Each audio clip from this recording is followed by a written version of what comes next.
I look so business-like here in my blazer. I'm like, business time. Well, I've said it before, and I'll say it again. Salads are my specialty. I could write a book on salad, and no one would buy it because salad gets a terrible rap.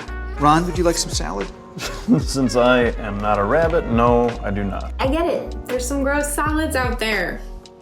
A lot of them aren't even that nutritious. Just like watery iceberg lettuce and mealy out-of-season tomatoes. How do you make a salad? First, you throw in the whole head of lettuce. Even the hard-to-eat white part at the bottom? That's what the people want. Now what else? Raw mushrooms. Who decided that was a good thing to put on a salad bar? Who? Disgusting.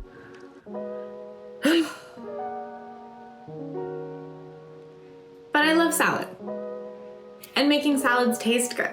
And convincing other people that salad can taste good. So that's my long-winded way of telling you we're doing another salad recipe. One that's great for winter, but can really be eaten whenever apples are in season. I never thought of cheddar as an appropriate salad cheese until I had it at this restaurant, and it kind of changed my life. Now I literally get cravings for cheddar in my salad all the time. I love how crunchy this is, and I mean, cheddar and apples just work so beautifully together. It's like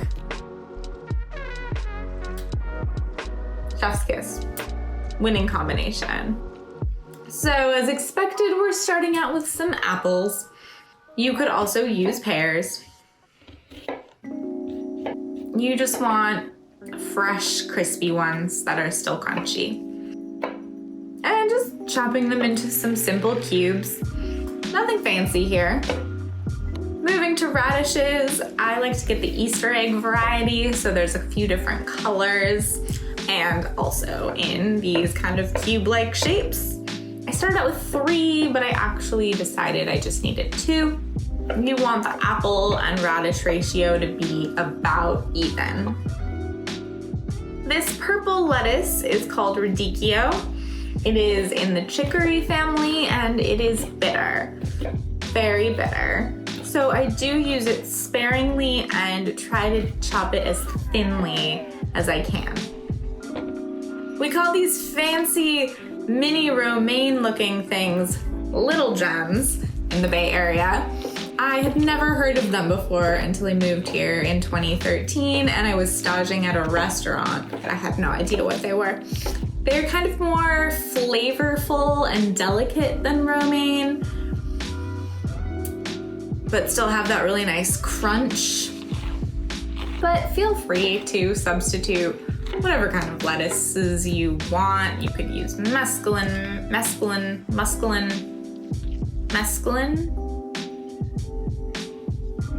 Isn't that a drug? You could use mixed greens, romaine.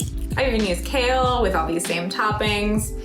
So whatever you have, it's fine, it's easy, no need to fret. Just using the green tops of these scallions because I don't want too intense of an onion flavor. But you can put the white part in water and it will re-sprout soon and you'll have more green tops. Just don't forget to change the water or else it gets gross. Hot tips. A sharp cheddar cheese. I am addicted to this unexpected cheddar from Trader Joe's.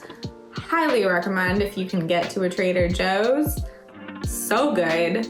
I'm obsessed with it. I make special trips to Trader Joe's for that and my favorite cookies. That's all I have to say.